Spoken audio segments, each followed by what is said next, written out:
La edición de este día, jueves 10 de junio. Vea usted cómo va transcurriendo el mes. Llegamos ya en un ratito más a una quincena. Claro que sí, avanza el tiempo, avanza el mes, por supuesto, y saludamos a quienes se integran a esta hora de la mañana junto a nosotros. Gracias por permitirnos ingresar a sus hogares a través de la señal de TVC. Siempre es un placer y, por supuesto, compartir este espacio de noticias El Comercio con todos ustedes, El Comercio TV. Ahora tenemos ya en pantalla, ha llegado el comercio impreso, está ya en circulación en todo el país. Los títulos del comercio dicen: menos trabajadores están con una jornada reducida. La vigilancia de los defectos de vacunas se hace en la academia. La hacienda Carcelén, lamentable este patrimonio que tienen los ecuatorianos al filo del abismo. La Tri tuvo un exceso de confianza en los últimos partidos. Brasil es el líder del premundial. Y la pandemia sacó de la crisis a la avícola de William Llerena. Esas historias que nos cuenta también Diario El Comercio, usted lo puede pedir a su boceador de confianza o si no en su tienda de abasto cercana. El presidente Guillermo Lasso anunció su estrategia para reactivar al sector campesino. Habló de créditos con bajas tasas, también de interés, de disminuir aranceles y de controles fronterizos para evitar el contrabando. Esto lo mencionó durante un evento con organizaciones sociales en Imbabura. Se trata de la primera visita de Guillermo Lasso a Imbabura en calidad de presidente. Recibió una limpia por curanderas de la localidad. Se puso un poncho, sombrero y recibió entonces el bastón de mando en una ceremonia indígena con representantes de organizaciones sociales. El jefe de Estado anunció aquí la estrategia para reactivar al sector campesino. Mantenemos nuestra promesa de campaña de brindar desde el Banco Nacional de Fomento préstamos al 1% de interés y a 30 años plazo. Anunció además que se reforzarán los controles fronterizos para evitar la competencia desleal del contrabando, entre otras promesas. Proveeremos al sector pecuario de pajuelas nutritivas que robustezcan a su ganado y con ello aumentar la producción lechera y cárnica del Ecuador. Sostuvo que disminuirá los aranceles para la importación de maquinaria e insumos agrícolas, lo que incrementará las utilidades en el sector campesino. Se impulsará también la educación intercultural bilingüe, mientras que la actividad turística ayudará a la recuperación económica de la provincia. Imbabura tiene todo para ser una verdadera potencia turística local e internacional. Informó Marilyn Jaramillo. El vicepresidente de la República, Alfredo Borrero, visitó varios hospitales en la ciudad de Cuenca para conocer su desempeño. Allí también posesionó al nuevo director de salud de la zona 6. Le contamos. Dentro de la agenda cumplida en la capital Azuaya por el doctor Alfredo Borrero, vicepresidente de la República, estuvo la posesión del doctor Fausto Hidrobo como nuevo director regional de salud zona 6, conformada por las provincias de Azuay, Cañar y Morona, Santiago. La autoridad de salud pidió apoyo a su gestión al segundo mandatario. Y solicitar el apoyo de la gestión desde el gobierno central. Quiero comunicarle, señor vicepresidente, que existe un proyecto denominado Italia, que está totalmente financiado. Tenemos el terreno a nombre del Ministerio de Salud. Luego de este acto interno, el doctor Borrero desarrolló un recorrido por todos los hospitales públicos de la ciudad de Cuenca para constatar su desenvolvimiento, sobre todo en la atención a las personas que padecen COVID-19. También escuchó las necesidades de los afiliados en territorio. Compraba porque no eran tan caros, pero esta cuesta como $4.000, entonces no estoy en la posibilidad de comprar. Nosotros queremos llegar a los hospitales a conocer de ciencia cierta qué es lo que está pasando, así es que acompáñennos. Igualmente, galenos de las casas de salud, así como el personal médico, fue escuchado por el vicepresidente. Ningún sitio dejó de ser observado por el doctor Borrero, para luego, dijo, presentar un informe detallado de su recorrido. Lo importante es que el proceso de vacunación no ha tenido los tropiezos que ha tenido anteriormente. Yo estuve ayer en un colegio, la provincia dentro de Quito, fui a vacunar, no solamente a ver cómo vacunan, sino a vacunar. Y la gente me dice: doctor, señor vicepresidente, estamos contentos. De manera general y en una rueda de prensa improvisada, el vicepresidente resumió en una sola frase la situación de la salud del país. Yo voy a resumir en una frase que la salud está enferma. Con eso les digo todo. No hay insumos, no hay equipos, no hay medicamentos, y vamos a cambiar y vamos a desterrar la lacra de la corrupción. Desde la ciudad de Cuenca, informó Francisco Ramírez. En otro tema, la Comisión de Desarrollo Económico de la Asamblea Nacional solicita al ministro de Energía elevar el subsidio al consumo de electricidad, conocido como la tarifa de la dignidad, ante reclamos por excesivos cobros en la planilla de luz. Los reclamos ciudadanos sobre los excesivos cobros en la planilla de luz llegaron hasta la Asamblea Nacional. Porque la gente se quedó sin trabajo, no tiene ni para comer, peor para pagar la luz. Entonces, ¿cómo si hay una resolución clara de una planilla espejo? Resulta que hay excesos en las planillas. Los representantes de la Corporación Nacional Eléctrica y la Agencia de Regulación y Control de Energía comparecieron en la Comisión de Desarrollo Económico y señalaron lo siguiente. Las tarifas eléctricas no han subido, se han mantenido. Sin embargo, son 72.000 reclamos por facturación que se han registrado hasta la fecha, pero ocurre lo siguiente. No proceden 54.000 casos y sí proceden 17.000 casos. La mayor cantidad de casos se centran en Guayaquil, pero según las autoridades el consumo de energía eléctrica aumentó con la pandemia y la época invernal en la costa. Por este motivo, varios ciudadanos dejan de ser beneficiarios de la tarifa de la dignidad. Para nosotros, un cliente que sale de la tarifa de la dignidad es un potencial reclamo. ¿Sí? Porque el señor, ¿cómo le vamos a explicar que antes pagaba $8, ahora tiene que pagar $16 porque se pasó 5 o 2 kilovatios hora más en el mes? La Comisión de Desarrollo Económico exhortó al ministro de Energía a que eleve los umbrales a 120 y 150 kilovatios horas de la tarifa dignidad, misma que establece una diferenciación para quienes consumen menos luz. Hoy, por la focalización, el usuario beneficiario tiene que estar 11 meses consecutivos por debajo de los límites. El momento que se sale de este límite, pues evidentemente pierde esa condición de beneficiario subsidio tarifa dignidad y en lugar de pagar los 4 centavos pasa a pagar el valor real. Durante la comparecencia, asambleístas solicitaron una fiscalización a las empresas públicas y criticaron que no exista una modernización en la lectura del medidor. Ante esto, el gerente comercial de CNEL indicó que pretende implementar una auditoría para verificar el correcto funcionamiento de los medidores de luz, pero estos son 630.000. Para poder verificar el trabajo del contratista de lectura, verificar el trabajo del fiscalizador y verificar el trabajo de los talleres de validación. Informó Valeria Navarro. El sector turístico solicita al gobierno nacional la ampliación de los aforos para diferentes restaurantes y hoteles, esto con el fin de poder reactivarse económicamente. Aseguran que cuentan con todas las medidas de bioseguridad para precautelar el bienestar de sus clientes.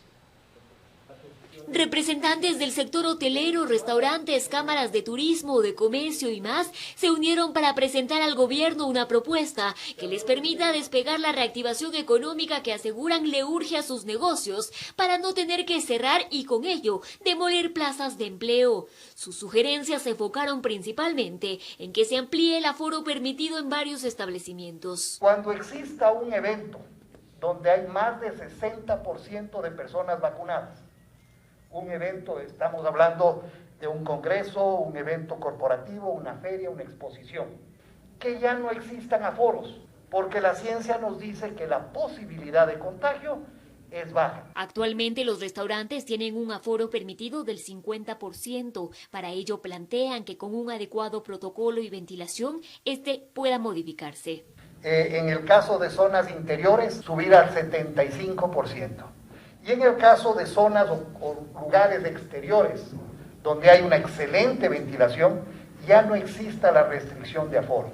Su propuesta fue recibida por el Comité de Operaciones de Emergencia, los Ministerios de Turismo, Producción y Salud. Juan Zapata, presidente del COE Nacional, reconoció que el sector turístico ha sido de los más golpeados en la pandemia. Por ello, acordaron tratar el tema en las mesas técnicas. Que nos vamos a sentar en una mesa técnica, ustedes tienen que nombrar un delegado oficial para que todos las buenas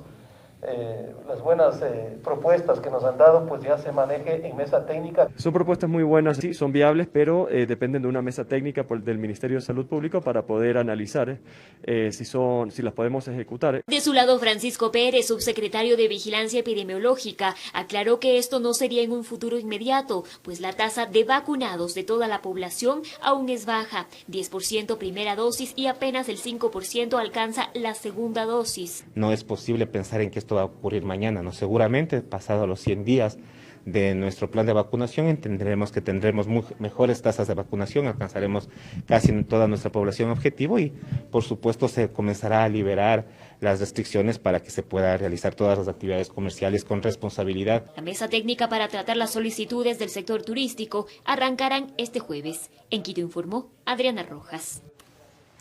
Y cerca de 100 médicos posgradistas que trabajan en el sistema de salud pública realizaron un plantón en Quito. Exigen al gobierno la suscripción de su contrato ocasional contemplado en la ley humanitaria. La respuesta del Ministerio de Salud es que analizará cada caso.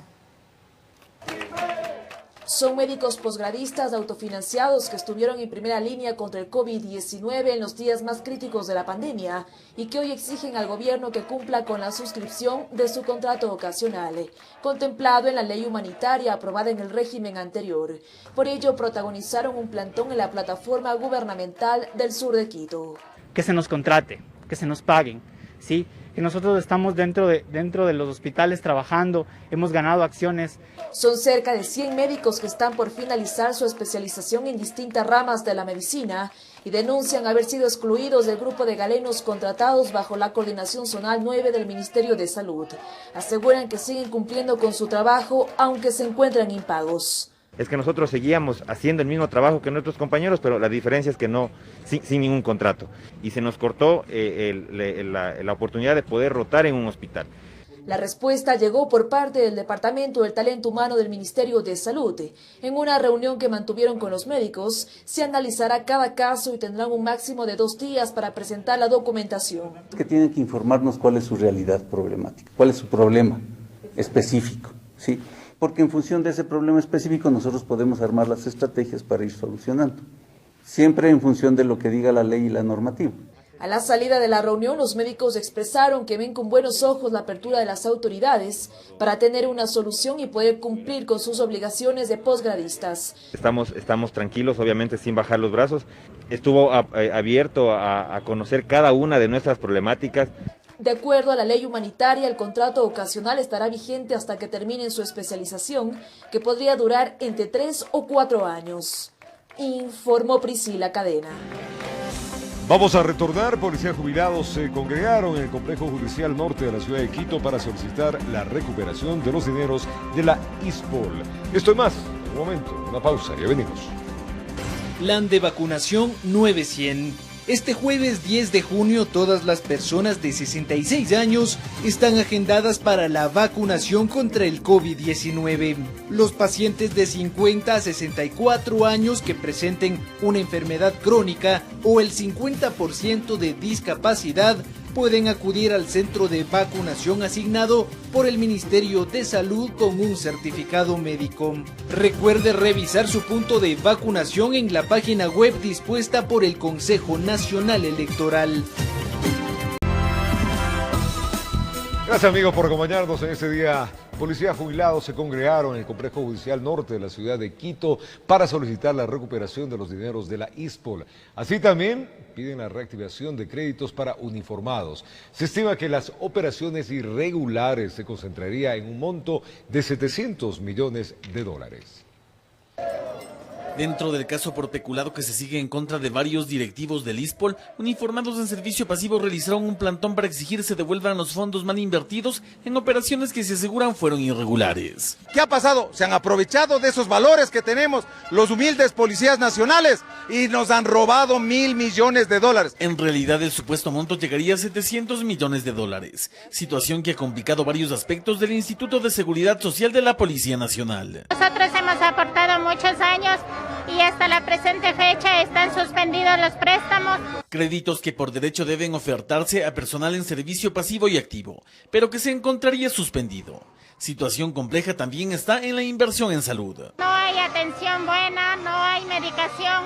Cuando alguien está hospitalizado tiene que salir a comprar todo afuera. Es ante estas acciones que los uniformados exigen justicia y la recuperación de sus dineros, mismos que permitirían atender mejor a sus aportantes.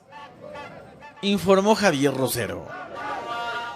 Y este próximo viernes 11 de junio, el movimiento indígena de Cotopaxi realizará una movilización pacífica por las calles de la Tacunga para entregarle una serie de peticiones al gobierno central.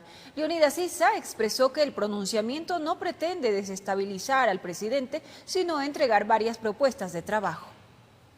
Dicen que el motivo de la movilización no es desestabilizar al gobierno, sino que así como otras comunidades del sector indígena le han entregado un bastón de mando al presidente Lasso, el movimiento indígena y campesino de Cotopaxi le entregará un compilado de propuestas de mandato. Que esta marcha no es en contra del gobierno. En este marco esperamos que el respeto siempre ha llamado a la democracia, a la libertad de expresión. Esta es nuestra expresión, que no la vamos a hacer solo como dirigentes, sino con todas las organizaciones de base. Explican que la iniciativa es dar a conocer de boca de los mismos campesinos los problemas que esta pandemia les ha dejado. Hemos visto la necesidad de nuestros campos, nosotros que venimos trabajando en nuestras chacras con nuestros productos. Hemos visto a nuestros hijos cómo sufren en la educación, hemos visto a nuestros compañeros y compañeras cómo están padeciendo de la salud. Recalcaron que no será una paralización ni mucho menos una manifestación, sino la entrega de sus requerimientos a las funciones ejecutivas y legislativas del país. En ese sentido, el formato de este viernes que hemos convocado es una marcha pacífica para evidenciar de manera pública al gobierno nacional sobre nuestras preocupaciones, sobre nuestras demandas, que en el gobierno pasado no hemos tenido oídos frente a este problema. Entre sus demandas principales buscan la derogatoria del decreto 858, que trata del cálculo del combustible, y un verdadero acercamiento con todos los sectores para trabajar una política de subsidios, así como también un respiro financiero con los créditos que mantienen con la banca privada. De los créditos que tenemos pendientes, se pueda declarar por lo menos un año de moratoria en todo el sistema financiero. Concluyeron anunciando que este será un primer paso y que de no ser escuchados tomarán otras acciones. Informó Mauricio Sánchez. Sofía Vintimilla se encuentra en el Colegio Benalcázar, en donde en pocos minutos empezará el proceso de vacunación. Para los detalles y que nos comente cómo está in situ. Sofía, buenos días. Adelante, por favor. Roberto, amigos, que tengan un buen día. Aquí hay una fila importante ya de personas esperando el proceso de inmunización, que iniciará a partir de las 8 de la mañana. Hoy es un día importante, puesto que el vicepresidente de la República tiene designado este punto de vacunación para que hoy pueda ser inmunizado con la primera dosis. Según información preliminar del sistema de comunicación de la vicepresidencia, nos ha señalado que será con la marca Pfizer de la vacuna, la cual inmunizarán al vicepresidente. Ustedes pueden ver ahora incluso la presencia de militares y hay mucho movimiento el día de hoy. Y también es un día importante puesto que el presidente de la República, quien también tiene 65 años como el vicepresidente, acudirá a la Universidad de Guayaquil también para ser inmunizado. Hasta el momento, según datos del Ministerio de Salud Pública, son cerca de 1.622.577 los vacunados con primera dosis y cerca de 765.000 personas las que ya han recibido la segunda dosis. Vamos a hablar entonces con la gente que está aquí en la fila, con la comunidad. Muy buenos días, señor. Buenos días. ¿Cuántos años tiene usted? ¿Hoy va a recibir la primera o la segunda dosis? Voy a recibir la segunda dosis. Mi edad, 69 años. ¿Y qué tal le parece el proceso? Cuando vino la primera vez, ¿cómo fue? Muy bien organizado de parte de la directiva de la parte de salud. Muy bien. ¿Y qué marca recibió de vacuna? La Pfizer, la primera. Y vengo a recibir la segunda, Pfizer también. Claro que sí. Y dentro del proceso de vacunación, ¿cómo hizo para inscribirse? ¿Cuánto tiempo tardó para que la gente que nos está viendo tenga también un horizonte de cómo hacerlo? Bueno, muchas veces en estos casos fue un poquito lento lo que es la parte de la confirmación, pero sí logré aparecer en la página y me dirigí donde me dijeron. Perfecto, muchas gracias. Vamos a ingresar entonces al centro de vacunación. Recordemos que estamos transmitiendo en vivo desde el Colegio Benalcázar para que vean un poco el ambiente aquí. Como les decía, está ya la presencia de la policía, los militares, como ven en imágenes, y por aquí debe ingresar toda la ciudadanía una vez que toman todas las medidas de bioseguridad para realizar el proceso. Recuerden que está habilitado el acceso de consultas en lugardevacunación.cne.gov.es para que puedan hacer todo este trámite, y quienes tienen teléfonos inteligentes también a través de la app del CNE también pueden ahí tener todo tipo de información. En el momento que ingresan todo está debidamente señalizado, como pueden ver hay muchos banners y carteles Y aquí ya está el personal del Ministerio de Salud Pública. El vicepresidente de la República ingresará por este punto alrededor de las 8 de la mañana, según lo que nos han señalado, e irá a esta primera aula de clases, la número 1, donde se tiene todo listo para que pueda ser inmunizado. Vamos a pedirle a Carlitos que por favor me acompañe. Estamos transmitiendo en vivo para Televicentro. ¿Me permiten el ingreso, por favor? Aquí hay mucho movimiento. Permiso. Muchas gracias. Miren aquí, en una sala bastante movida el día de hoy con todo el personal, inclusive de la vicepresidencia. Aquí es donde recibirá la vacuna el vicepresidente de la República. Está señalizado, miren aquí, los cartelitos con las marcas de las vacunas. La una es Pfizer, la que se suministra aquí, y la otra que se suministra es Sinovac. Son las dos marcas que el Ministerio de Salud está suministrando aquí en el Colegio Benalcázar. Esa es la información hasta el momento. Por seguridad están tratando de despejar el área, así que con esta información le doy paso a estudio. Roberto, ustedes continúan con eso. Gracias a Sofía Intimida. Ya en el Colegio Benalcázar, con total normalidad, se va realizando este proceso de vacunación. Nosotros les seguiremos contando más adelante en nuestras emisiones en el primer noticiero de la comunidad. Diana. Vamos con más noticias. Pacientes reclaman falta de medicamentos en el sistema de salud pública. Existen personas con enfermedades catastróficas que requieren de medicina constantemente y no las han recibido. Pacientes con diversas enfermedades denuncian falta de medicina en el sistema de salud público a escala nacional.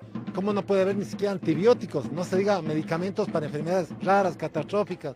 Existen pacientes con enfermedades degenerativas en donde su vida depende totalmente de las medicinas. Por ejemplo, el cáncer, los pacientes que tienen enfermedades llamadas raras, esas enfermedades que son minoritarias, y los pacientes que tienen trasplantes. Este problema ya estaría pasando factura en la actualidad. Y lamentablemente, solamente el mes pasado fallecieron 4 personas adultas con un síndrome que requiere altas dosis de este tratamiento y no lograron conseguir, incluso haciendo préstamos los familiares para poder comprar, no lo lograron. Por esta razón, representantes de varias organizaciones han acudido hasta la Asamblea Nacional para exigir a las autoridades atención. Realmente es un problema no de este gobierno, viene arrastrando, pero que necesitamos que el gobierno actual ponga cartas en el asunto y se utilice los recursos del Estado para comprar medicinas. Esperan que el Ministerio de Salud actúe lo antes posible, informó Valeria Navarro. Y existe una carencia de donantes de plaquetas en Solca, amigos, para el tratamiento de pacientes oncológicos. Doctores y voluntarios hacen un llamado a ustedes, ciudadanos, para que se sumen, por favor, a la iniciativa para salvar las vidas. A través de la donación de plaquetas podemos dar un poco de alivio a los pacientes con cáncer que se ven debilitados debido a la quimioterapia que reciben. Hay pacientes que incluso reciben quimioterapia y tienen que pasar a procedimientos como por ejemplo tipo cirugías o procedimientos ambulatorios y requieren previo a estos procedimientos plaquetas. El requerimiento es alto, sin embargo existen temores en torno a la donación de las mismas, lo que se refleja en la cantidad de personas que forman parte del Club de Donantes Voluntarios en Solca. En esta entidad se necesitarían al menos 500 voluntarios por año para suplir las necesidades de plaquetas para pacientes oncológicos, pero registrados en este grupo de ayuda solo hay 14 personas. Por eso, Andrés Mieles quiere romper mitos. Dar apoyo o una ayuda a alguien que lo necesita. Es el único beneficio el que uno lo impulsa para que pueda hacer este tipo de actos. A su vez acuden donantes referidos. Y me siento muy complacido, puesto que es para poder salvar la vida del hijo de un amigo. Y no he sentido ningún estrago, me han atendido muy bien. Y si se está preguntando cuáles son los requisitos, pues estos no varían mucho en comparación a la donación de sangre. La única particularidad que sí nosotros valoramos a diario es el calibre de las venas, ¿no? La posición de las venas también, y pues ese es nuestro requisito primordial. De ahí, llevar una vida saludable. Más bien aportará mucho, sobre todo a quienes padecen de cáncer hematológico. A Edison Poveda, por ejemplo, le diagnosticaron leucemia cuando tenía 2 años. Ahora este sobreviviente hace un llamado a la reflexión. Que a la larga no solo ayudan a una sola persona, sino una familia entera. Mi mamá también lo vivió. Y así como mi mamá sintió que un poquito y más pierde a su hijo, pues lo mismo lo hacen los familiares, los pacientes. y luchan día a día. Si ansía ser voluntario, puede ingresar a la página solca.med.es y seleccionar la pestaña de colaboración. Llene el formulario que lo llevará a prolongar la vida de un paciente que está sufriendo. Informó Adriana Peralta. Y vean la siguiente nota. Una mujer dio a luz a quintillizos en el hospital Alfredo Pulson en Guayaquil. Para la intervención se requirió la participación de 40 profesionales de la salud. La alegría de Nancy Salazar se quintuplicó tras el nacimiento de sus hijos. A las 8 de la mañana de este miércoles, la dichosa madre recibió la gran noticia del alumbramiento de 3 niños y 2 niñas en el hospital Alfredo G. Pulson de la Junta de Beneficencia de Guayaquil. Para recibir a los quintillizos que pesaban entre 1.180 a 1.600 gramos, la madre tuvo que ser intervenida mediante una cesárea. En la titánica tarea de traer a estos 5 angelitos al mundo, el personal del hospital dispuso de 40 profesionales de la salud. Por el momento, los 5 bebés se encuentran bajo cuidados intensivos en el hospital Roberto Gilbert y su madre se está recuperando satisfactoriamente. Esta es la primera vez que se registra un parto quíntuple en el hospital Alfredo G. Pulson, informó Eric Zambrano. Al retornar, productores de leche denuncian que varias marcas continúan engañando al consumidor al comercializar este alimento mezclado con suero de leche. Esta información la contamos en una pausa. Ya venimos. Productores de leche denuncian, amigos, que varias marcas continúan engañando al consumidor al comercializar este alimento mezclado con suero de leche. Además de que esta competencia desleal aseguran que perjudica a los ganaderos, ya que no se estaría respetando el precio oficial.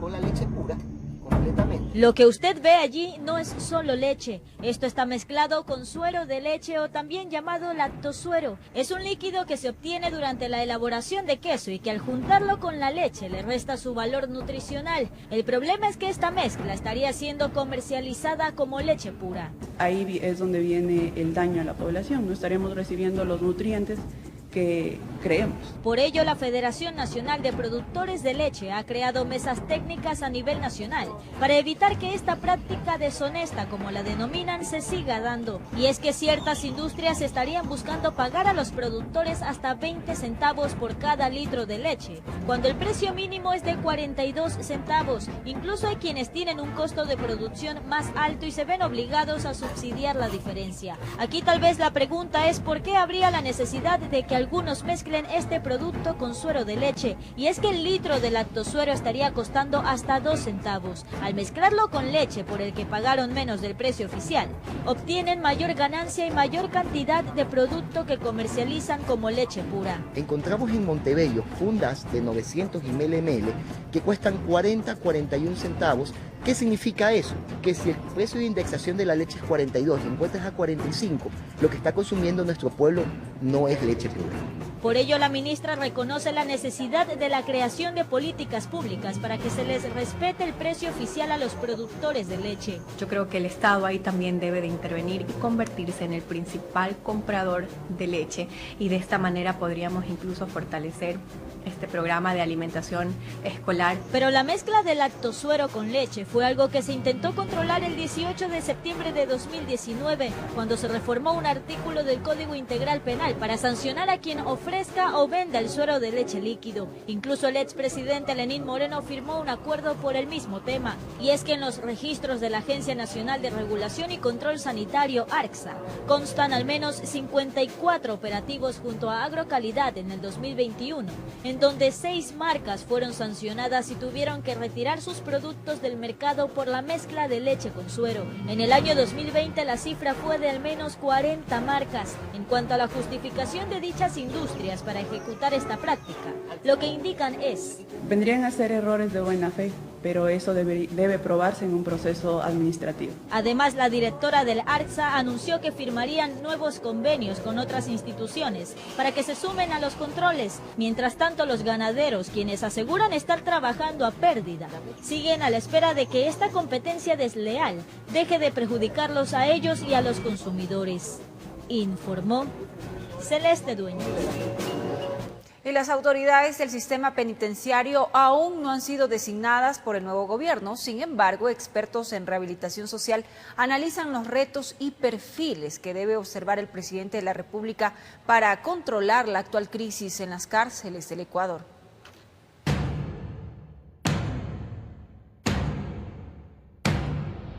En marzo del 2021, los medios de todo el mundo hablaban de Ecuador.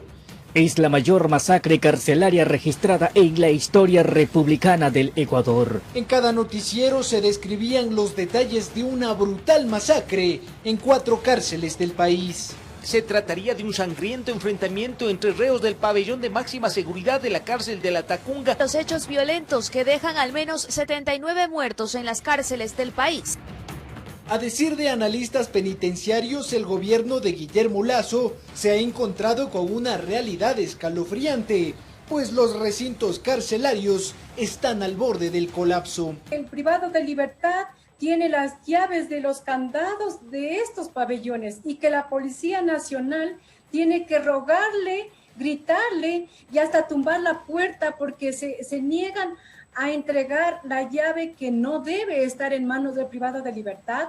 Expertos consideran que la administración penitenciaria durante el gobierno de Lenín Moreno fracasó y que es momento de controlar esos espacios y crear un proyecto viable e integral de seguridad y rehabilitación social. La creación de unidades productivas autosustentadas, ¿sí?, que permitan, sí, que el interno tenga dinero para ayudar a mantener a su familia, que colaboren con la institución en los gastos institucionales, ¿sí?, y de otra parte, ¿sí?, que dejen de estar de vagos durante su permanencia al interior de los centros.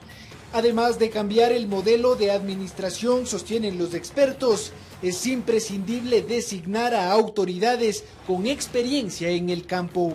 Y yo creo que ya basta de improvisaciones, sino se tiene que nombrar profesionales que gocen de la experticia, del modesto conocimiento, pero no más servidores policiales, y tampoco que se ocurra nombrar servidores militares porque no va con la administración penitenciaria. Al momento, la institución que regula las prisiones en Ecuador no cuenta con nuevas autoridades. Sin embargo, sus trabajadores esperan que un proyecto de gobierno apague las llamas de este infierno carcelario. En Quito informó Álvaro Terán. Un día después del desalojo en el sector conocido como Ciudad Perdida, esto es allá en la ciudad de Guayaquil, en el Guasmo Sur, moradores señalan que no son parte de ninguna agrupación delictiva.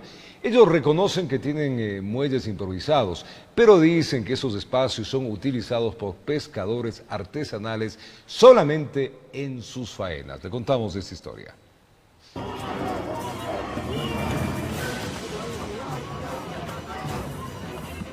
Esta fue la imagen que quedó grabada sobre el ambiente reinante en el sector. Un enfrentamiento con palos y piedras en contra de los uniformados que participaron en el desalojo desarrollado durante la jornada del martes.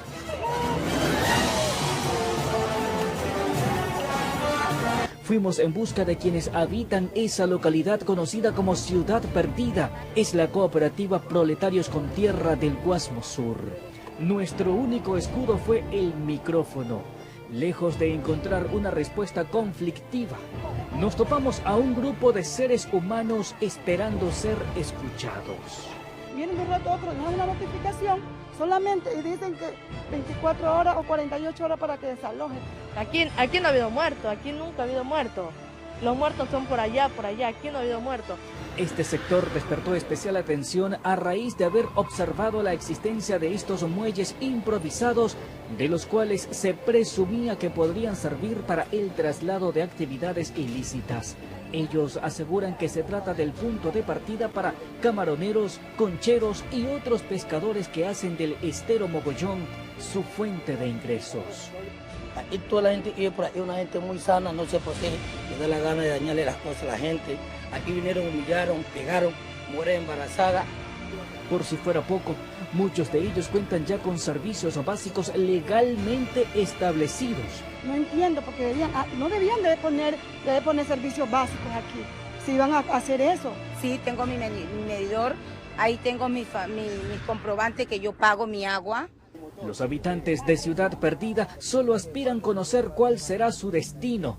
No se niegan a la posibilidad de abandonar la zona si es necesario, pero solo desean que no los confundan con delincuentes ni los asocien a ilícitas actividades, que se ganan la vida honradamente y muchos de ellos lo hacen en empresas legalmente establecidas.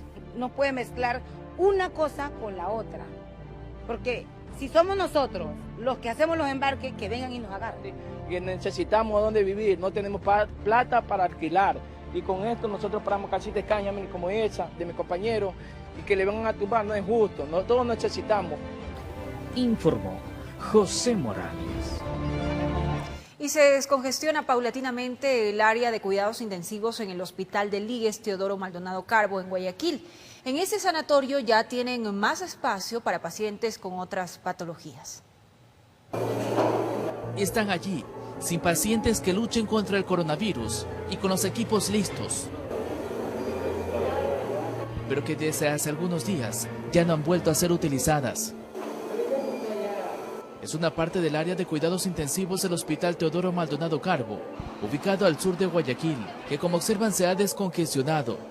En ese lugar ya no hay el mismo ambiente desde hace pocos meses, cuando los niveles de contagios, hospitalizados y fallecidos se habían incrementado en la ciudad y también en estas casas de salud.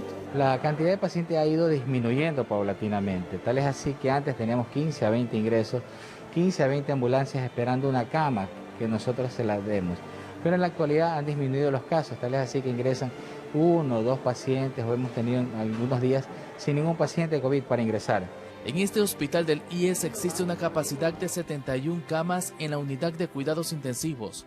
De estas, 35 han sido destinadas para pacientes no COVID y 36 para los relacionados a la pandemia. Y de ese último grupo, este miércoles, 10 ya estaban disponibles.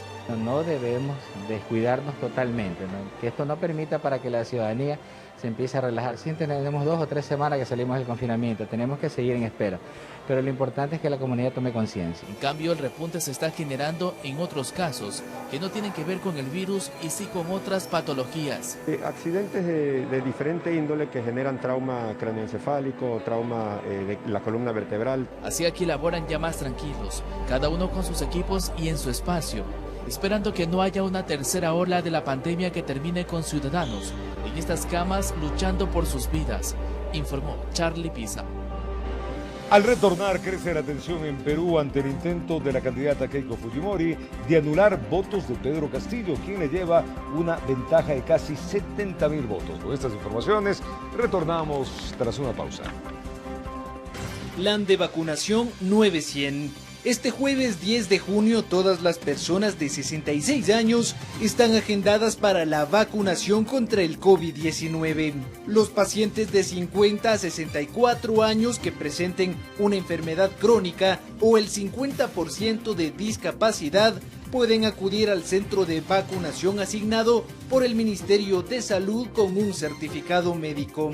Recuerde revisar su punto de vacunación en la página web dispuesta por el Consejo Nacional Electoral.